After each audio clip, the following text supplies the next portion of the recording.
चंद्रमा के दक्षिणी ध्रुव पर उतरने के बाद चंद्रयान 3 के लैंडर विक्रम ने अपना काम बखूबी शुरू कर दिया है। लैंडर ने चांद की सतह की कई तस्वीरें भेजी हैं। ये तस्वीर लैंडर विक्रम ने तब खींची जब वो चांद की सतह पर उतर रहा था। इसरो ने माइक्रो ब्लॉगिंग साइट एक्स पर 4 तस्वीरें शेयर करते हुए कहा है कि ये तस्वीरें लैंडर के हॉरिजॉन्टल वेलोसिटी कैमरे से ली गई है। इसके बाद लैंडर ने एक और तस्वीर भेजी जिसमें लैंडिंग साइट दिख रही है, यानी इस तस्वीर में चांद के साउथ पोल की वो सतह दिखाई दे रही है जहां लैंडर विक्रम उतरा है। This is a very good location as far as sunlight is concerned. There are no shadows. ISRO ने कहा कि चंद्रयान 3 ने लैंडिंग के लिए चंद्रमा की सतह पर अपेक्षाकृत समतल क्षेत्र चुना है। चांद पर सफलतापूर्वक सॉफ्ट लैंडिंग के बाद चंद्रयान 3 के लैंडर से प्रज्ञान रोवर अब बाहर निकल आया है। उसने चांद पर चहलकदमी भी शुरू कर दी है, जिससे अशोक स्तंभ और इसरो का लोगो दोनों के निशान चांद की सतह पर बन गए। चांद की सतह पर प्रज्ञान रोवर के अब तक करीब आधा दर्जन सफल मूवमेंट हो चुके हैं। रोवर ने तय एक्सपेरिमेंट भी करने शुरू कर दिए हैं। डेटा भी रोवर से लैंडर को और फिर इस्ट्रैक्ट यानी कि इसरो टेलीमेट्री ट्रैकिंग और कमांड नेटवर्क को सफलतापूर्वक मिल रहा है। 14 दिनों तक प्रज्ञान रोवर से चांद के बारे में कई अहम जानकारियां मिलने की उम्मीद है। Definitely within these 14 days we have to complete all the experiments whatever we planned for. Yeah, I am expecting some new findings. Like Chandrayaan 1 when it went. चांद के साउथ पोल पर रिसर्च के दौरान रोवर चांद के वातावरण के बारे में भी जानकारी भेजेगा। चंद्रयान 3 के लिए अब अगले 14 दिन बेहद अहम साबित होने वाले हैं। इन दिनों में प्रज्ञान रोवर कई जानकारियां जुटाएगा।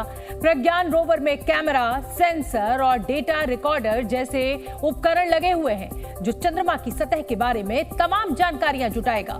रोवर में मौजूद अल्फा पार्टिकल एक्सरे स्पेक्ट्रोमीटर चंद्रमा की सतह की बनावट का परीक्षण करेगा।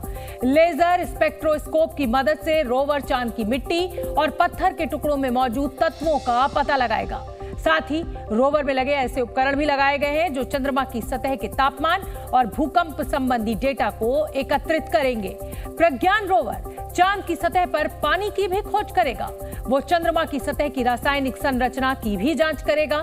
रोवर चांद की सतह पर रसायनों की मात्रा और गुणवत्ता का पता लगाएगा। रोवर चंद्रमा की सतह के इलेक्ट्रॉन घनत्व और थर्मल गुणों को मापेगा। चंद्रयान 3 मिशन के सफल होते ही एक नए मिशन की चर्चा शुरू हो गई है। इसका जिक्र प्रधानमंत्री मोदी ने चंद्रयान 3 की कामयाबी पर वैज्ञानिकों को बधाई देते हुए किया।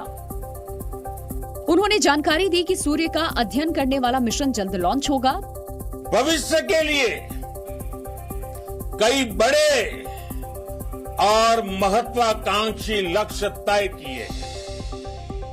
जल्द ही सूर्य के विस्तृत अध्ययन के लिए ISRO Aditya L1 mission launch करने जा रहा है। पीएम मोदी के बयान के बाद इसरो प्रमुख एस सोमनाथ ने भी सूर्य की स्टडी के मिशन की जानकारी साझा की। Aditya is a mission to Sun. It is getting ready and it is just ready for launch. First week of September it will be launched, and after that it will be launched. It will travel for many days to reach the L1 point. Aditya L1 mission ISRO का अब तक का सबसे मुश्किल mission माना जा रहा है। सितंबर के पहले सप्ताह में लॉन्च होने वाला ये मिशन कई मायनों में खास और अलग साबित होगा। सूर्य को जानने के लिए अभी तक America, Germany, European space agency ने 22 मिशन भेजे हैं। सबसे ज्यादा मिशन अमेरिकी स्पेस एजेंसी नासा ने भेजे हैं। जल्दी इसरो भी सूर्य की स्टडी करने वाले इस ग्रुप में शामिल हो जाएगा। सूर्य के अध्ययन के लिए आदित्य L1 को सितंबर में लॉन्च किया जाएगा। आंध्र प्रदेश की श्रीहरिकोटा में सतीश धवन स्पेस सेंटर से इस स्पेसक्राफ्ट को लॉन्च करने की तैयारी अंतिम दौर में है। आदित्य L1 को LMVM-3 रॉकेट से लॉन्च किया जाएगा। लॉन्चिंग से करीब 4 महीने बाद यह स्पेसक्राफ्ट अपनी मंजिल पर पहुंचेगा।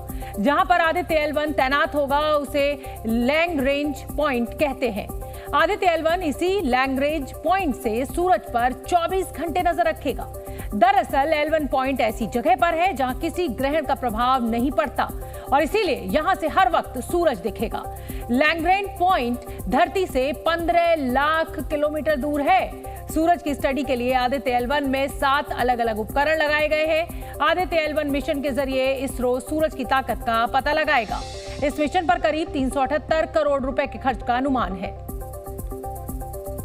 सूर्य के अध्ययन के अलावा इसरो की योजना अंतरिक्ष में इंसानों को भेजने की भी है। प्रधानमंत्री मोदी ने कल इसरो के वैज्ञानिकों को बधाई देते वक्त गगनयान मिशन की बात भी की थी और चांद से जुड़ी एक पुरानी कहानी का जिक्र करते हुए अंतरिक्ष में भारतीयों को भेजने के संकेत दिए थे।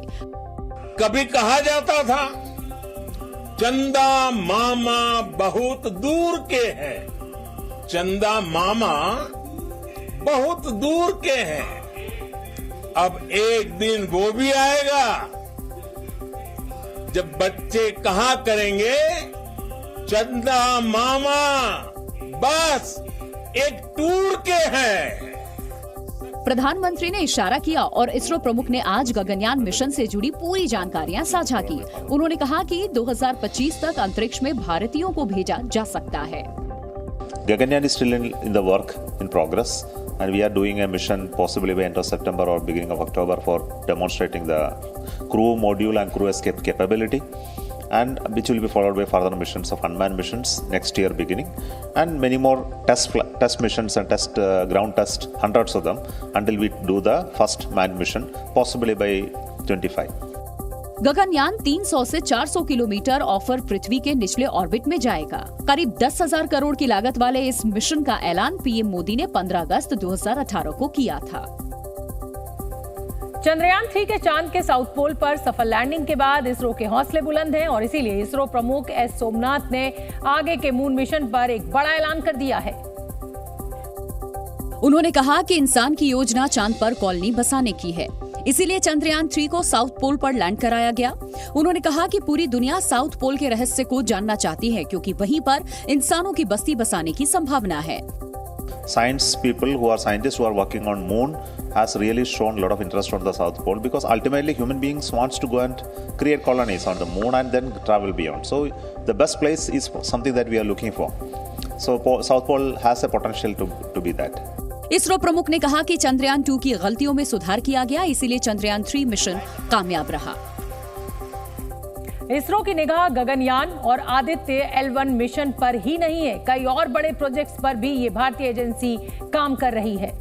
इनमें सबसे अहम है निसार सैटेलाइट, जिस पर नासा के सहयोग से काम चल रहा है। निसार सैटेलाइट पृथ्वी के बदलते इकोसिस्टम का अध्ययन करेगी। इसमें पानी के प्रवाह के साथ साथ ज्वालामुखियों का भी अध्ययन किया जाएगा। ये ग्लेशियर्स के पिघलने की दर पर भी निगाह रखेगी। सैटेलाइट पृथ्वी की सतह पर होने वाले बदलावों का भी अध्ययन करेगी और इसके जरिए भूकंप की आशंका वाले इलाकों की पहचान करने में मदद मिलेगी। ये सैटेलाइट 2024 में लॉन्च होने की उम्मीद है। इसरो की योजना अपना स्पेस स्टेशन बनाने की भी है, जिसके लिए स्पेस डॉक बनाना जरूरी है। इस स्पेस डॉक में पृथ्वी की कक्षा में 2 स्पेसक्राफ्ट पार्क करने की तैयारी है। दरअसल मल्टी मॉड्यूल स्पेस स्टेशन बनाने के लिए डॉक बेहद अहम है और इस स्पेस डॉक के बनने के बाद भारत को स्पेसक्राफ्ट में ईंधन भरने में भी महारत हासिल हो जाएगी और भविष्य में वो अपना स्पेस स्टेशन बनाने में आसानी कर लेगा। आगे बढ़ेंगे और बता दें आपको कि भारत के चंद्रयान 3 मिशन में बहुत ही कम बजट में ये कमाल कर दिखाया गया है। आपको जानकर हैरानी होगी कि भारत के मून मिशन का बजट कई फिल्मों से भी कम था।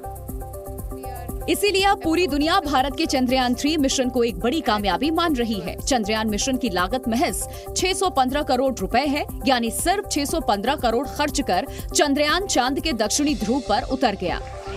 लैंडर मॉड्यूल पूरी तरह से सेफली और सॉफ्टली चंद्रमा की सतह पे लैंड हो चुका है।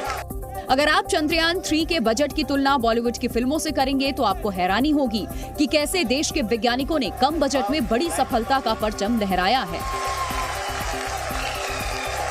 हाल ही में बड़े पर्दे पर आई फिल्म आदिपुरुष को बनाने में 700 करोड़ रुपए खर्च किए गए, लेकिन चंद्रयान मिशन से भी ज्यादा पैसा खर्च करने के बावजूद आदिपुरुष बॉक्स ऑफिस पर औंधे मुंह गिर गई। कुछ भारतीय फिल्मों का तो बजट चंद्रयान 3 के बजट के काफी करीब है। फिल्म 2.0 600 करोड़ रुपए, RRR 550 करोड़ रुपए, पोनियन सेल्वन 500 करोड़ रुपए, साहो 350 करोड़ रुपए और ब्रह्मास्त्र पार्ट 1 400 करोड़ रुपए में बनाई गई। इसीलिए दुनिया के लोग भी हैरान और परेशान हैं कि भारत ने इतने कम बजट में कैसे मून मिशन लॉन्च कर दिया। जी न्यूज।